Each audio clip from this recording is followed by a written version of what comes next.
shorthanded goal. Now the deal today for the Waterdogs, they'll face off 3 different short stick defensive midfielders. Zach Currier will not take any draws. He'll run a normal offensive shift. It's basically that this Whipsnakes roster niche is in the middle of a transformation. They were the perennial best team in the league for a bunch of years.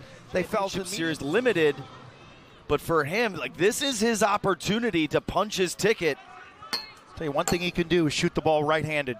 You start exhausting some of that turbo. Now you can unleash more of his full arsenal. And what's the upside? He wasn't winning them, so it was kind of defense has not really done their offense any favors. Like they got to keep it tight as the other side figures themselves.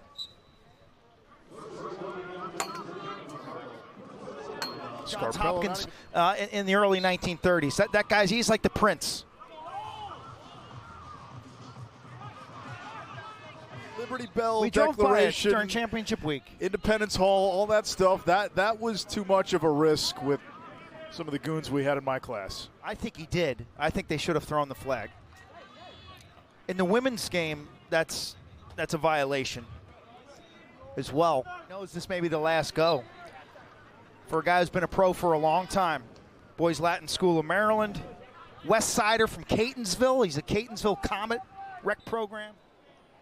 We got Doc for this game, too. I know he showed up yesterday. He's on the sideline over there. We get to listen in to Matt Rambo.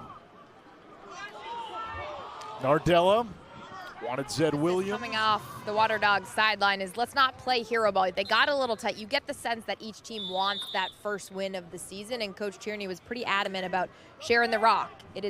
That's in Minneapolis in a couple of weeks. It is Indigenous Heritage Weekend when the PLL takes its tour to Minneapolis. Place it where he wanted it. He's had a nice summer. It's his 3rd two-pointer of the season, which matches his total from all of last year. Assist to go along with his goal, and he could have had a second easily. More of a lob.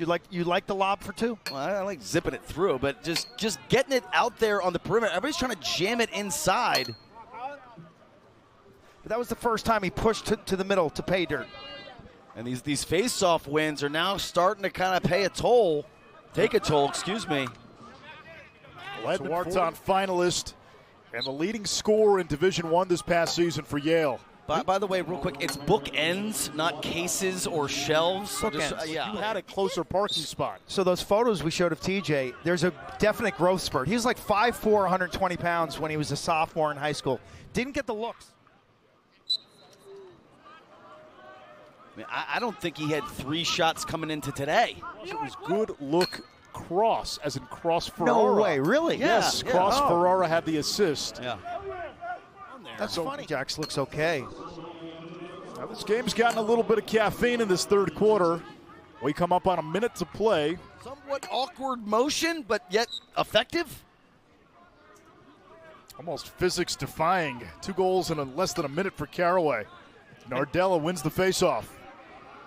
Nardella up ahead to Zed Williams. Ever going to emerge? Are we going to use this strategy?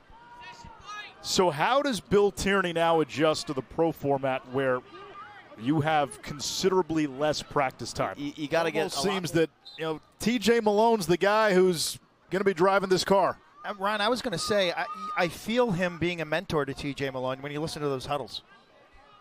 Well, on that score from Sowers, he just turned to me and said, at least it's not going to be 12-11. So he remembers those 2 one-goal losses earlier in the season. Yeah, it's still another 1-goal game. And for Sowers, that's his 3rd goal of the season. But from range yesterday, lefty. He's taken a few today. He can stretch you.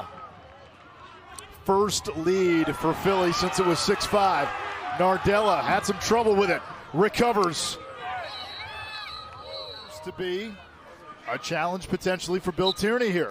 Nardella wins the faceoff. Maryland 30 out of 30 at the faceoff X for the Whipsnakes. Nardella against Richard. Are the Waterdogs about to win a faceoff? No. Chorus off the wings.